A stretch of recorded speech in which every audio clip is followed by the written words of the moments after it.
Hello everyone, welcome back to my channel Easy Learning with Himal. So this is a video for HSC class 12 students. मैंने आपको कहा था मैं आपका पूरा इंग्लिश का सिलेबस कवर करूंगा.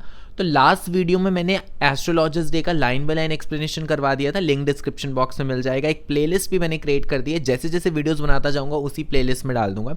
आज मैं आपको एन एस्ट्रोलॉजर्स डे की ब्रेनस्टॉर्मिंग करवाने वाला हूँ, सो दैट हमारा ये चैप्टर बहुत अच्छे तरीके से प्रिपेयर हो जाए.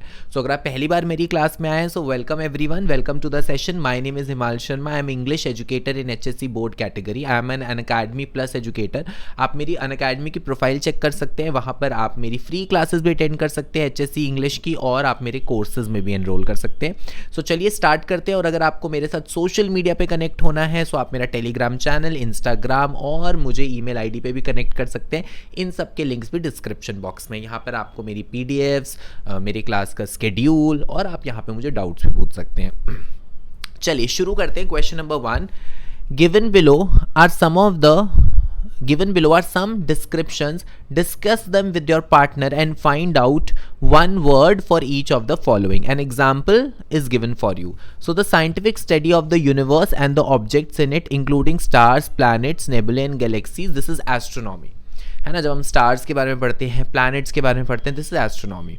Then the study of movements of planets, suns, moon, stars, and believe that these movements can influence a person's life. जब हम ये बिलीव करते हैं कि ये जो मूवमेंट है ये किसी की लाइफ को इन्फ्लुएंस कर सकते हैं, ठीक है, तो इसको क्या कहते हैं? This is known as astrology.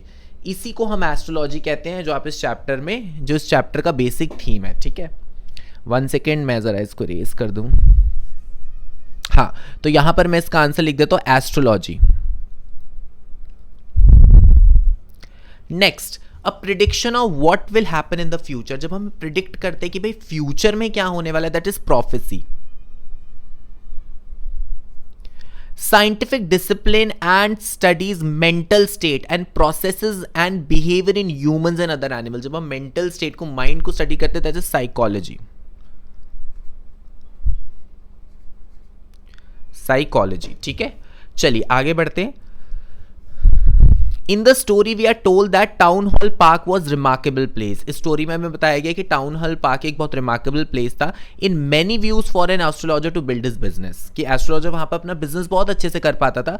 Discuss it in a group and list the exceptional qualities of the place. तो आपको वो जगह को डिस्क्राइब करना है जहां पे एस्ट्रोलॉजर अपना बिजनेस कैरी आउट करता था. तो इसका आंसर मैंने यहाँ पे मेंशन किया हुआ है. अ सर्जिंग क्राउड. सर्जिंग मतलब चलता फिरता क्राउड, आगे बढ़ता हुआ crowd. A variety of trade and occupations. बहुत ही डिफरेंट ट्रेड्स एंड ऑक्यूपेशन वहाँ पे होते थे.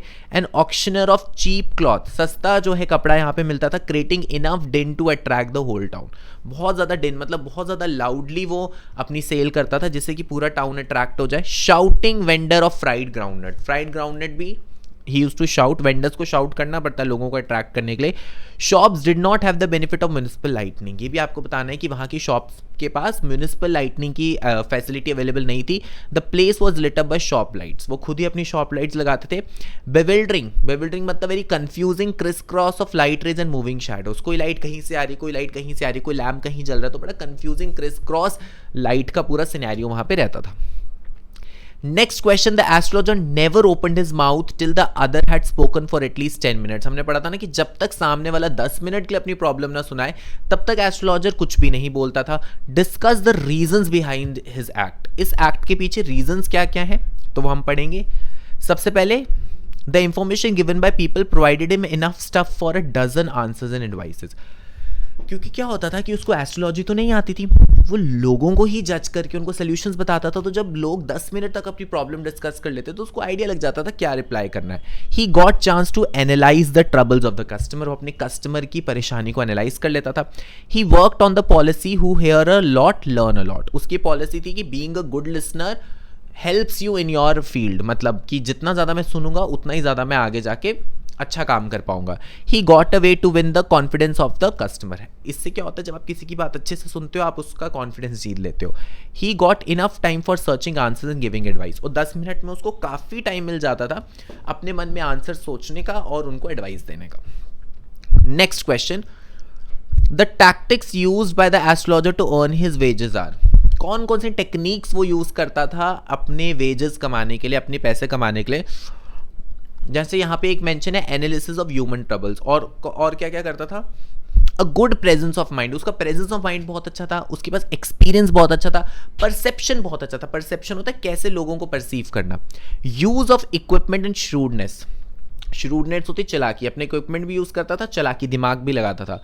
Comment on the customer's nature, affairs, efforts and fate, बहुत ही ज्यादा कॉमन चीजों पे कमेंट करता था, लाइक उनका नेचर ऐसा है, उनके कैसे रिलेशंस हैं बाकियों के साथ, क्या एफर्ट डालते हैं, उनकी किस्मत, जो हर कोई रिलेट कर लेता था।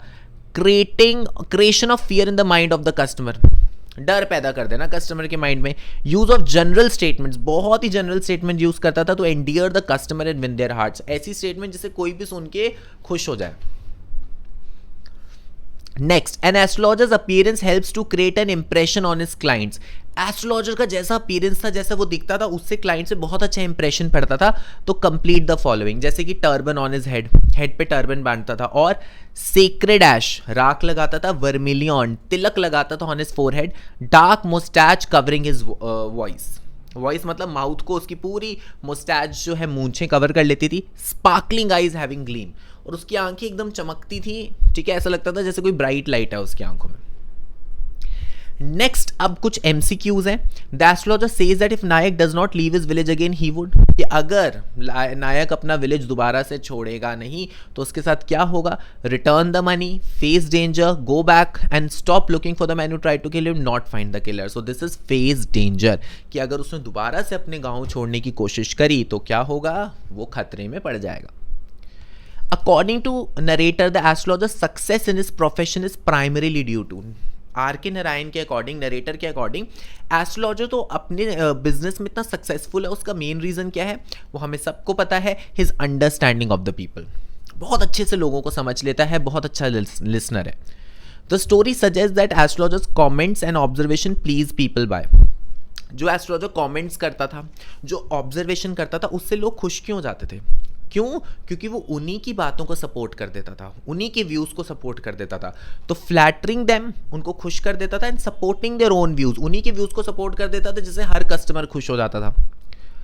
Guru Nayak consults the astrologer because he wants to, Guru Nayak क्यों एस्ट्रोलॉजर को कंसल्ट करता है, देखो यहाँ पे थोड़ा आप कंफ्यूज हो सकते हो, बट याद रखना गुरु नायक का मेन मोटिव था ये जानना कि where is the man who tried to kill him, मतलब वो एक पर्टिकुलर, एक स्पेसिफिक क्वेश्चन का आंसर चाहता था। वो स्टार्टिंग से बोलता था बस मुझे तुमसे एक क्वेश्चन है और मुझे उसी का आंसर चाहिए, so get answer to a specific question. Guru Nayak is looking for the man who tried to kill him, Guru Nayak ऐसे इंसान को ढूंढ रहा है जिसने उसको मारने की कोशिश करी। तो उसका रीजन क्या है, उसका एक ही रीजन है कि वो उससे बदला लेना चाहता है, that is to take revenge. The astrologer's remarks makes Guru Nayak feel all of the following except, जो भी एस्ट्रोलॉजर रिमार्क्स देता है गुरु नायक को, गुरु नायक इन सब चीजों में से सब चीजें फील करता है, बस एक चीज छोड़ के, वो है सस्पिशियस। उसको एक बार भी एस्ट्रोलॉजर पे शक नहीं होता कि यही वो इंसान है जिसने मुझे मारने की कोशिश करी थी, तो वो सस्पिशियस तो बिल्कुल भी फील नहीं करता है, और इसी वजह से एस्ट्रोलॉजर बच जाता है। Next question, reactions of astrologer's wife to his news suggest that, जब एस्ट्रोलॉजर अपनी बात अपनी वाइफ को बताता है तो जैसा वो रिएक्ट करती है उस समय क्या पता चलता है, उससे ये पता चलता है कि उसकी वाइफ को तो उसके पास्ट के बारे में पता ही नहीं था, अब तो पहली बार उसको उसके पास्ट के बारे में पता चला। तो आंसर है was unaware of his past. Next, read the following sentences and find out true and false statement, correct the false statement, ठीक है, गलत स्टेटमेंट को हमें करेक्ट करना है। The astrologer gave a correct prediction to the client about his past that he was stabbed and thrown into a well and left for dead, true, बिल्कुल correct prediction दी थी उसने गुरु नायक को। When the astrologer came to know that the man who tried to kill him is alive, he felt that he was relieved of guilt, बिल्कुल सही। जब astrologer को ये पता चला कि जिस इंसान को उसने मारने की कोशिश करी थी वो अभी भी जिंदा है, तो एटलीस्ट वो गिल्ट फ्री हो गया। The astrologer tried to back out of the deal and talked about the client's past, कि एस्ट्रोलॉजर ने डील को बैकआउट कर दिया, शर्त से वो पीछे हट गया और क्लाइंट के पास्ट के बारे में बात करने लगा, फॉल्स। तो ट्राइड की जगह क्या आएगा, did not try.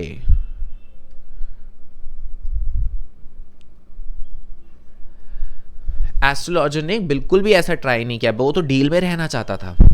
The astrologer rescued himself from Guru Nayak revenge, true, उसने अपने आप को गुरु नायक के रिवेंज से बचा लिया। The moral of the story is that we must be responsible about what we have done and should not run away from our mistakes, true. यही तो बताता है हमें स्टोरी की, भाई जो हमने किया है उसके लिए रिस्पॉन्सिबल हो जाओ और अपनी गलतियों से भागो मत, नहीं तो हमेशा डरते रहोगे। Next question, the astrologer has changed his appearance and his persona when he arrived in the city, give specific reasons। कि जब एस्ट्रोलॉजर अपनी सिटी में आया तो उसने अपना अपीयरेंस, पर्सोना, पर्सनालिटी सब चेंज कर दिया, इसका रीजन क्या है? So when astrologer was a silly youngster he quarrelled with Guru Nayak and tried to kill him. जब एस्ट्रोलॉजर टीनेज था, यंगस्टर था, तो उसका झगड़ा हुआ था गुरु नायक से, उसने उसको मारने की कोशिश करी थी। ही thought that he had murdered गुरु नायक, और उसको ऐसा लगता था कि मैंने गुरु नायक को मार ही दिया है। So he left the village and settle in a distant city where no one was familiar with him। इसलिए वो अपने गांव से भाग आया और उसने दूर एक सिटी में जाके वो सेटल हो गया जहां उसको कोई नहीं जानता था। He changed his attire and also changed the complete appearance and persona so that no one could recognize him। उसने अपना रहन सहन पूरा चेंज कर दिया, अपना अटायर, अपनी ड्रेस चेंज कर दी जिससे कि कोई उसको पहचान ना पाए। And his offense of Guru Nayak would not be revealed, जिससे किसी को भी पता ना चले कि उसने गुरु नायक को मारने की कोशिश करी थी। The darkness load that was inside the astrologer was disappeared. जो इतना ज्यादा भार उसके मन में था वो अचानक से डिसअपियर हो गया। Through this sentence explain the significance of the title an astrologer's day. और इसी सेंटेंस के हिसाब से हमें बताना है इस स्टोरी का नाम एन एस्ट्रोलॉजर्स डे क्यों है। An astrologer was living under a burden of thought that he had blood of a man on his hands all those days। जब तक उसको गुरु नायक नहीं मिला था, एस्ट्रोलॉजर के मन में एक बहुत बड़ा गिल्ट था कि उसकी वजह से किसी की जान गई, उसने किसी को मारने की कोशिश करी है। But one day he saw a stranger before him. But एक दिन उसने देखा उसके सामने एक स्ट्रेंजर खड़ा है। ही आइडेंटिफाइड गुरु नायक, उसने पहचान लिया तो गुरु नायक ही है। When he saw Guru Nayak was alive he became tension free. जब उसको पता चला गुरु नायक अलाइव है, उसको टेंशन फ्री हो गया वो कि एटलीस्ट मैंने किसी की जान नहीं ली। The day on which he was relieve from that load was a special day for him. जिस दिन ये एस्ट्रोलॉजर इस गिल्ड से बाहर आया तो वो दिन उसके लिए बहुत ही स्पेशल डे था। So that day is called an astrologer's day. इसीलिए इस दिन को क्या बोला जाता है? Astrologers day. The astrologer feels relieved that Guru is not dead at his relieves a great burden from him, critically justify the statement and explain it। कि जब एस्ट्रोलॉजर को पता चलता है कि गुरु नायक मरा नहीं है तो वो बहुत ज़्यादा गिल्ट फ्री हो जाता है, बर्डन फ्री हो जाता है। इसको हमें एक्सप्लेन करना है। तो इसका आंसर है an astrologer was living under the load of thought that he had murdered गुरु नायक। एक भार था उसके मन में कि उसने गुरु नायक को मारा है। सो ही फेल्ट गिल्टी, वो हमेशा गिल्टी फील करता था। But one day when he saw Guru Nayak before him alive he felt relief from the burden of that thought that might he was not dead. और जब उसको गुरु नायक दिखता है तो एटलीस्ट वो इस बर्डन से बाहर आ जाता है कि हाँ मैंने उसको मारा नहीं, वो जिंदा है। The astrologer wins or gets the sympathy of criticism of the reader in the end। Explain your opinion with support of your main story। ये पर्सनल रिस्पॉन्स का क्वेश्चन है कि क्या एस्ट्रोलॉजर को लास्ट में थोड़ी सी सिंपैथी मिलती है रीडर से? हाँ, तो कुछ रीडर्स उसके साथ सिंपैथाइज कर लेते हैं, तो यही हमें एक्सप्लेन करना है। The astrologer get the sympathy of the readers because he was guilty of his deed and wanted to get away from it. तो कुछ रीडर्स जो हैं वो सिंपैथाइज कर लेते हैं, हो सकता है आप भी सिंपैथाइज करो कि एटलीस्ट उसको जो उसने गलत काम किया था उसको उसका गिल्ट था। His smartness and tricks of his trade had saved him from his past crime। वो इतना स्मार्ट था, वो अपना काम इतने अच्छे तरीके से करता था कि वो अपने पास्ट क्राइम से बच के रहा। He had accepted his mistake and already starting living a new life। उसने अपनी गलती मान ली और वो एक अच्छी जिंदगी जी रहा था। Acceptance of mistakes is a great quality which is difficult to find। अपनी गलती मानना एक बहुत इंपॉर्टेंट क्वालिटी है, बहुत अच्छी क्वालिटी है जो आजकल देखने को नहीं मिलती। His perception, presence of mind, self confidence and shrewdness help in to overcome his problem. ये सारी क्वालिटीज उसको हेल्प करती है इस प्रॉब्लम से बाहर आने के लिए। He had learned the lesson, hence the astrologer got sympathy from the readers. उसने ये सबक सीखा, उसको गिल्ट था, वो गिल्ट फ्री हो गया, उसने अपनी गलती एक्सेप्ट कर ली, इसलिए रीडर्स उसको एंड में क्या करते, थोड़ा सिंपैथाइज करते। If we have to eradicate the superstitions and other ill practices from a society, what step would you like to suggest? So this is a personal response question। ठीक है, ये कौन सा क्वेश्चन है? This is a personal response question कि for example अगर आपको society से सुपरस्टिशंस हटानी है तो आप क्या क्या स्टेप्स लोगे? To make the people aware of the things which are good and which are bad for a development and also for the development of a society। लोगों को अवेयर करवाना कि कौन सी चीज़ें सोसाइटी के लिए अच्छी हैं, कौन सी चीज़ें उनके लिए अच्छी हैं, कौन सी चीज़ें सोसाइटी के लिए खराब हैं, कौन सी चीज़ें उनके लिए खराब है। To tell them about the ill effects of superstitions on their health, कि इन सुपरस्टिशंस की वजह से आपकी हेल्थ पे कितना बुरा असर पड़ता है। To try to develop the scientific views of the people, लोगों के साइंटिफिक व्यूज डेवलप करने चाहिए, to make them aware how common persons are deceived under the name of blind believer some so called sadhus. कुछ लोग होते हैं जिनमें कुछ पावर्स नहीं होती, ऐसे साधु बनने की कोशिश करते हैं, लोगों को बेवकूफ़ बनाते हैं। तो लोगों को ये भी हमें समझाना चाहिए to tell the people did not to believe in unknown person, कि किसी भी अननोन पर्सन में बिलीव नहीं करना चाहिए, who come to your door step and ask you to make double the money और ऑर्नामेंट्स। कभी कभी बोलते हैं ना, हमें पैसा दो, हम इसका डबल कर देंगे, गहनों को डबल कर देंगे, तो ऐसे लोगों पर विश्वास नहीं करना चाहिए, ठीक है। तो ये यहाँ पे मैंने पॉइंट्स में इसलिए लिखा है जिससे कि आप आसानी से इसको पढ़ लो, बट आपको वहां पे पैराग्राफ में लिखना है पेपर में। Last question, in the story astrologer had a great listening power. भाई एस्ट्रोलॉजर की खासियत ही ये थी, उसकी बहुत अच्छी लिसनिंग स्किल थी। Listening helps in developing good relations with the people. Listening हमें हेल्प करती है एक अच्छा रिलेशन लोगों के साथ डेवलप करने में। Express your opinion, so this is also personal response question जो 2 नंबर का आता है। So first, if we listen carefully to what the person before us is telling, she will respect us. अगर हम अच्छे से सुनेंगे कि दूसरा इंसान हमें क्या कह रहा है, तो दूसरा इंसान हमें रिस्पेक्ट भी करेगा। If we listen to someone's agony, दुख, अगर हम किसी के दुख को सुनेंगे, we can console him or her, हम उसको कंसोल कर सकते हैं, दिलासा दे सकते हैं। It help us to build a good relationship, इससे हम एक अच्छा रिलेशनशिप डेवलप कर सकते हैं। Listening also help us to sort out the misunderstanding, कोई भी मिसअंडरस्टैंडिंग हुई होती है, लिसनिंग करके हम उसको सॉर्ट आउट कर सकते हैं। Listening is a skill which helps one two communicate successfully. Listening एक ऐसी स्किल है जिससे हम अच्छे से दूसरे लोगों के साथ कम्युनिकेट कर पाते हैं। So that was all about today's video. मैंने इसकी पूरी ब्रेनस्टॉर्मिंग करा दी। लास्ट वीडियो में मैंने आपको इसको लाइन बाय लाइन एक्सप्लेनेशन भी करवा दिया। पहले हम सारे चैप्टर्स और बाकी टॉपिक्स कवर करेंगे, साथ साथ राइटिंग सेक्शन भी करते जाएंगे, ठीक है। तो उसके लिए हमें क्या करना है, रेगुलर रहना है, आपको भी रेगुलर रहना है। और अगर आप पहली बार मेरे चैनल पे आए हो तो इस चैनल को सब्सक्राइब कर दो। वीडियो अच्छी लगी तो लाइक ज़रूर करना, कमेंट ज़रूर करना, अपने दोस्तों के साथ शेयर करना और बेल आइकन ज़रूर प्रेस करना, सो दैट जब भी मैं कोई नई वीडियो लेके आऊँ तो नोटिफिकेशन आप तक पहुँच जाए। और since today is children's day, so I wish you all a very happy children's day. Bye bye everyone, take care.